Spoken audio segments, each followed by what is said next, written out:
7, 6, 5, 4, 3, 2, 1. You'll never have the sacred stone. Oh, this you crazy mother.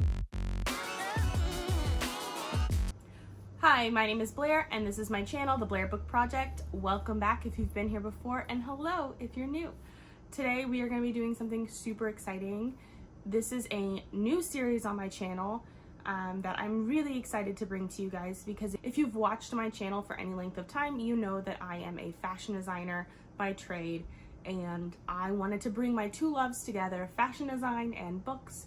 And so I'm going to start a new series called The Blair Stitch Project, where I will be making garments based on book covers or descriptions in books, maybe designing outfits that I think characters would wear.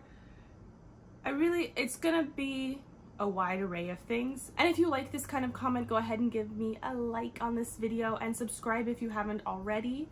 And if you want to see more content like this from me in the future, please let me know down in the comments.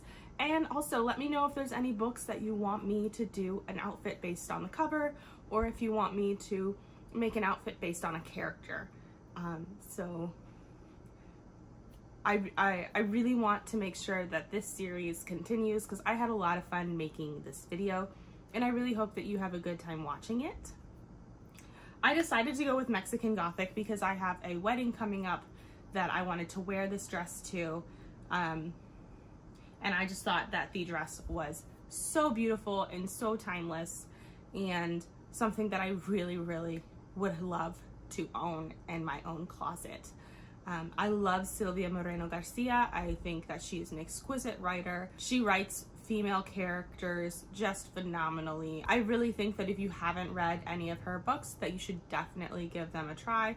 I really love Mexican Gothic. It is a great reimagining of the traditional Gothic novel, and it's a little creepy, and it's right up my alley, and I hope that you'll give it a chance too. She is just one of my favorite authors of all time. She's gonna be an instant buy for me from now on. I really enjoyed this book. I've actually read it twice already. The first time I was expecting it to be a little bit scarier, and so I kept waiting to be scared. I just wasn't scared. I guess because I read a lot of horror, so it wasn't too scary for me. But if you're new to horror and you want to look into something about Gothic literature, I really suggest this book. The main character, Noemi, goes to visit her cousin, Catalina, in a small town in Mexico, because she receives a disturbing letter from her cousin that her cousin's new husband is trying to poison her. And while she's there, some spooky and paranormal activity happens. She not only fears for her life, but her cousin's life, as she tries to work out a way to get them both to safety. I will say that there is a creepy element with fungi, which I think that was quite interesting and a unique way to bring a Gothic level to this book. Both characters, Catalina and Noemi, are not one-dimensional female characters, which I love. They are not typical damsel in distress or the stereotypical I'm super hard and tough female protagonists. They are well-developed and well-rounded characters. If you're interested in reading a book about a strong female character with flaws, I would look no further than Mexican Gothic. Now that all that is said, I want to get into the video and show you how I went about making the dress based on the cover of this book. I hope you enjoy. Hey, what's going on? Oh, let me take this off real quick. Hey, I am at a fabric store in Dallas that is open only for like a window. I don't know. I don't really understand what's going on. We're gonna go check it out, but I'm gonna go look and see if I can get some fabric for this dress. I'm pretty excited. My friend Danny's gonna be here. I haven't seen her in a while, so I'm excited to see her. And yeah, we're gonna do this. There's a couple fabric stores in this area that are open. This is a warehouse neighborhood of fabric stores. They are all wholesale, and it's a great opportunity to get cheap fabrics. And my friend Danny is walking up. Look, there she is. Okay, bye.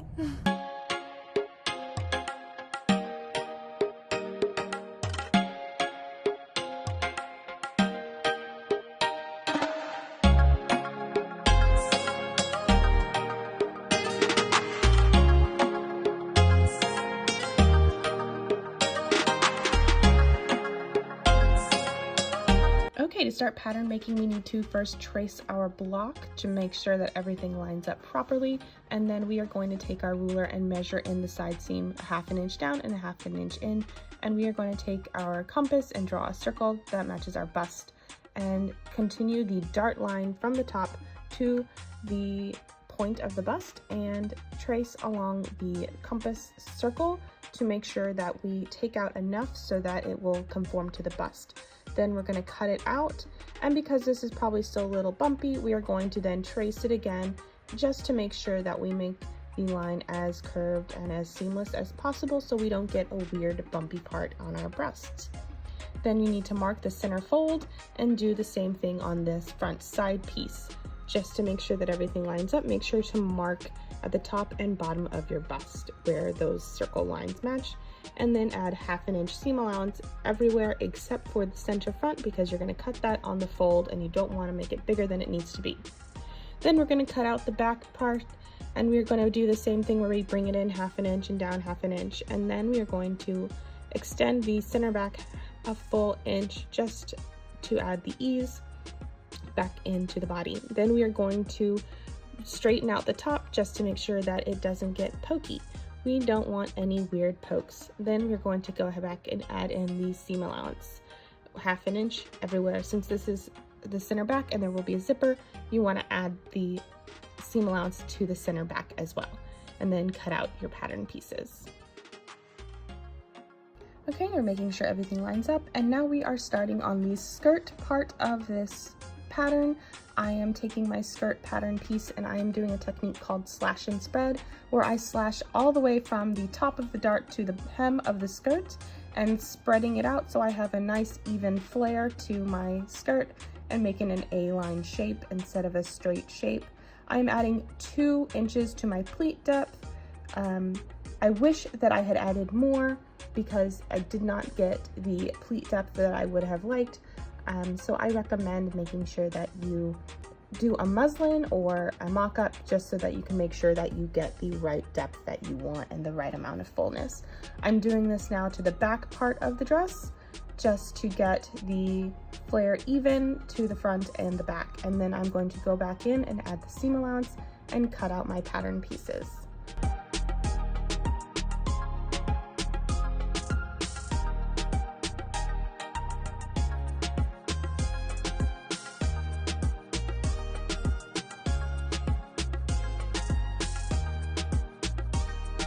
Hey, what's up? So it is now day 2 of fabric shopping. It's like about a week and a half later from when I went to the first fabric store. So I have not made a whole lot of progress on this project. The only thing that I've successfully done is made a pattern, and yeah. So when I went fabric shopping the first time, I found some great like aubergine burgundy satin fabric, which is exactly what I was looking for. So I knew I was gonna find that. The problem with that is that I found it at the store you couldn't go into, and because I was so distracted by the fact that I could not go into the store, I forgot to get lining fabric. So we are here at Joann's. I was looking for lining fabric. I needed buckram for the structure of the top of the dress, which is just like a really thick interfacing. It's commonly used in evening gowns, so you have, especially strapless ones, so that you have the structure that you need to like keep everything up where it needs to be. So I purchased some buckram and I found lining fabrics, but I think I did a design no-no and I didn't bring a swatch of fabric with me to compare color. So I found the thing that I think is the closest, that I think it's gonna be too light, and I think it's gonna be too red. It's pretty though, it's a really pretty color. So we'll see, it might work. I might just be misremembering how dark this fabric is, the satin that I got, because it's been a hot minute since I've looked at it. I also got some tulle, which is very prevalent in the dress picture on the book. But because I'm 30, I'm not trying to make a whole poofy dress. So it's not gonna be as crinoline-y as the picture on the book cover.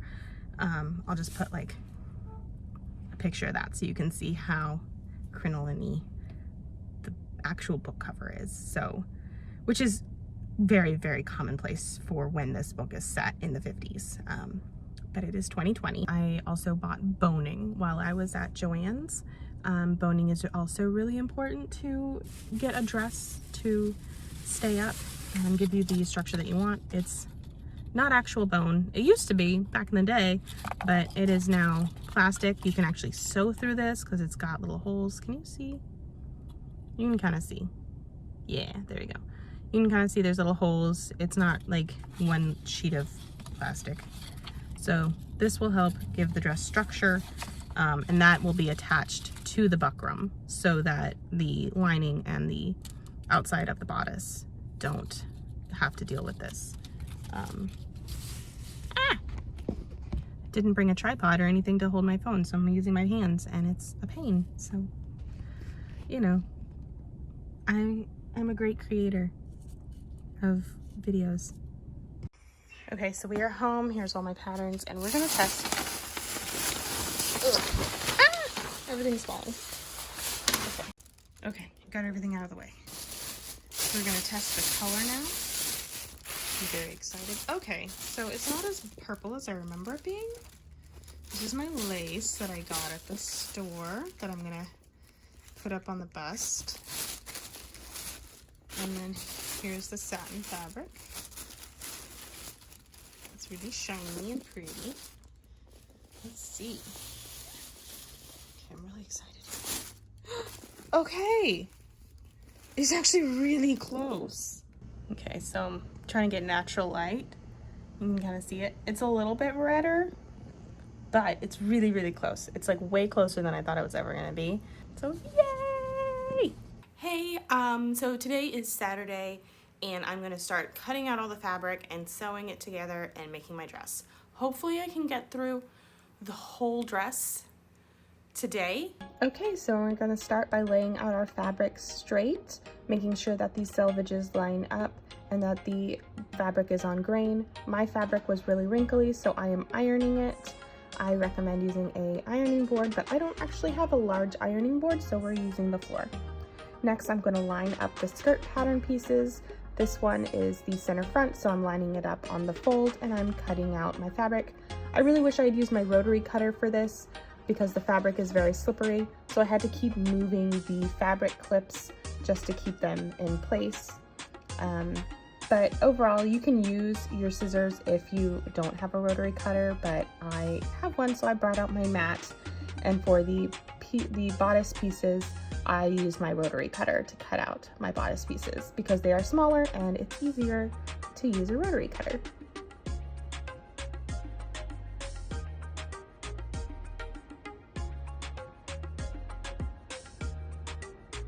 Next, we're moving on to the center back piece. I'm moving it as close to the selvage as possible, making sure to cut out my darts and their excess fabric.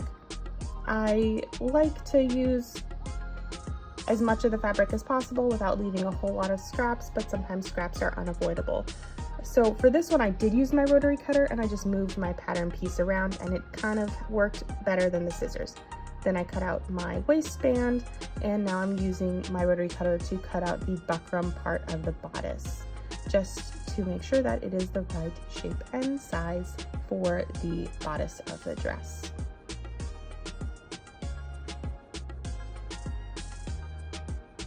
And here's Jackie being adorable, sleeping on my lining fabric underneath my favorite chair. Yeah, he's just cute. To make this dress more professional looking, I am adding a facing to the top of my lining fabric. That way, if anything rolls to the front, you'll see the body fabric and not the lining fabric. And what I'm going to do is I'm going to cut off the top inch of each pattern piece from my sew line, not from my cut line. And then I'm going to add the seam allowance when I'm cutting out the fabric. I'm not going to make whole new pattern pieces because at this point I'm just tired of making pattern pieces. And so we are cutting out the fabric with my rotary cutter. As you can see, I'm leaving ½ an inch extra fabric at the bottom to work as seam allowance for these pattern pieces. So when they sew to the lining fabric, they are not any shorter than the front part of the bodice of the dress. Don't worry, Jack did not get hit by a rotary cutter in this scene. He is just super involved in everything that I do. He is super cute. And as you can see, I'm still leaving some seam allowance on these pattern pieces, again, so that I can sew them together. Okay, so I've officially cut out all of the fabric pieces. It took, what time is it? I have no idea what time it is. It's 12, so it took me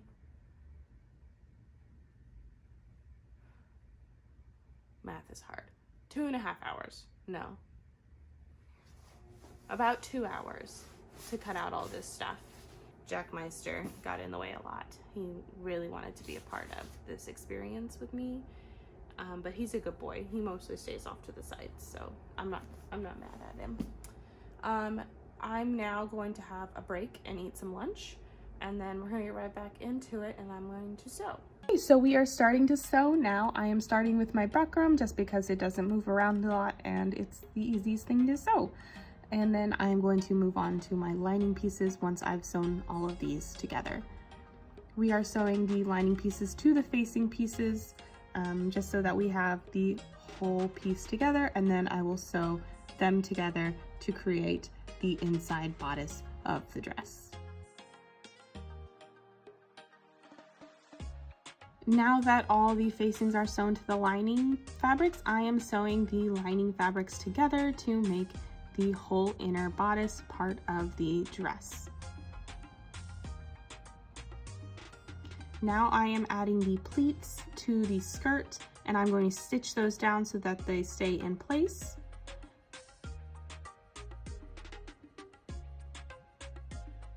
We are now doing the same thing on the outside skirt. My dogs are in the background. They are super cute.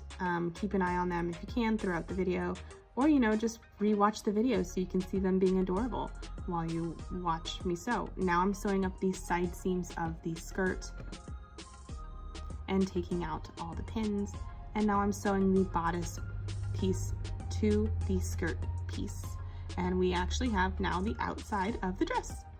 Now I'm adding the boning to the buckram part of the bodice. I'm making sure to leave seam allowance at the top and bottom, so there's a 1/2 inch gap between the top and bottom of the buckram pieces with the boning pieces, and I'm just sewing a stitch line down each side of the boning piece so they don't move and they don't poke out.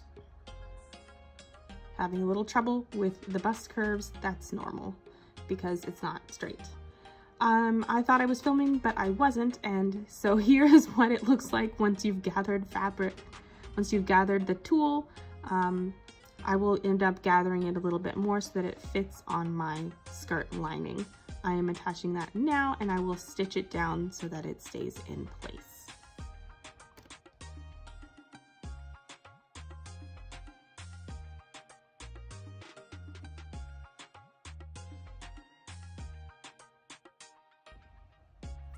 Once you're done stitching it down to the skirt, you can measure and make sure that it is not longer than the lining because you don't want it poking out.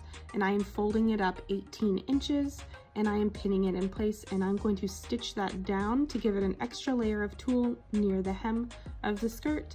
Normally you'd want that to be gathered to add an extra poof, but I did not buy enough tulle and I didn't feel like buying any more, so we're just using what we have. And I'm now cutting it apart so that it'll flare and be a little bit more poofy. This is actually really fun to do because it makes a fun sound. Now I am pinning the lining piece to my buckram piece. As you can see, the facing and the lining are sewn together, and now I'm stitching those in place so they don't move around a lot because we want them to stay put. Now I'm attaching the lining piece to the skirt. I'm not including the buckram because we want them to be separate when we add in the zipper, and you can hand tack it in place if you want to at a later time. Now I'm attaching the bodice piece to the lining pieces to make it one dress, but actually I remembered that I forgot to make sleeves. So that's me thinking about it and making sleeves. I am serging the edge so that they don't fray, and then I'm going to fold them over and stitch them down and attach them at the underarm seam in the dress between the lining and the bodice fabric so that they are caught in that seam when you fold it out. Now that the sleeves are in place, I am stitching down at the top, and when I am done, I will fold it inside out, or right side out actually, and I will top stitch on the facing and lining side so that it'll keep the dress from folding over to the front.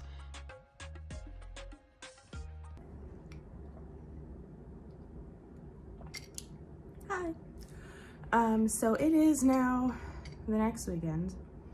I don't really have a whole lot of time during the week to sew, so it's taking me forever to finish this dress, but really I'm almost done. I just have to attach the lace, put in the zipper, and then hem the bottom.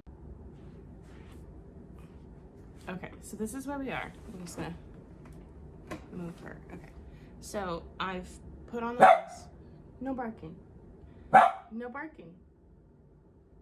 I've put on the lace and I've attached it with pins. I'm going to stitch it down with hand sewing, and then I'm going to go back in on the machine and stitch it down so that it is more secure. And then I have this waistband here that I'm just going to tack to the bodice. I'm not going to like sew it down, just so that it is secure and doesn't move around. And then the back is not pretty. This is the back. This is the sleeve. Well, a sleeve. I don't know where the other sleeve is. Is it there? I put it on, so there it is. It's just hiding. And the other sleeve. I'm pretty excited about my progress so far, and I cannot wait to finish this thing, because the wedding is next weekend. Hopefully I can finish this today. Okay, so I am just doing a simple tack to every so often on the lace just to keep it in place for when I top stitch it on the machine. If you want to, you can go ahead and just hand stitch the whole thing on without using the machine, and actually that's what I eventually do, because right now what I'm about to show you is I'm not using my foot on my machine to help it go through the lace easier, and my finger gets in the way right about here, and that is me being in pain because a needle attacked me. I was done with the lace at that point because I was in pain, so I started to do the hem, and now I am going to do a basting stitch, which is a long stitch, and I'm going to sew up the back seam of the dress, and I'm going to put the zipper on the back seam.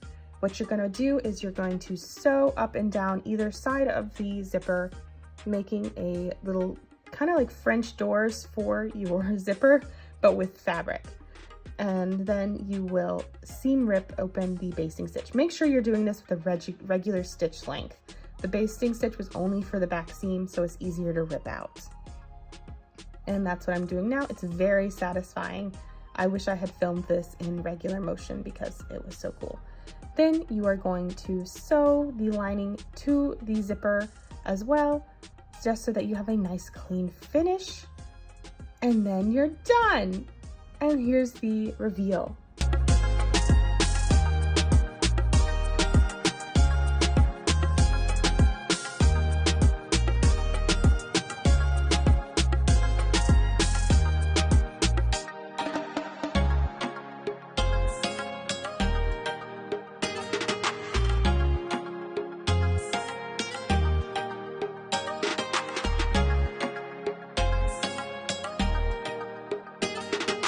Thank you so much for watching, guys. I hope you enjoyed this video. If you would like to see more content like this from me, please subscribe and let me know down in the comments what books you'd like to see me do in the future.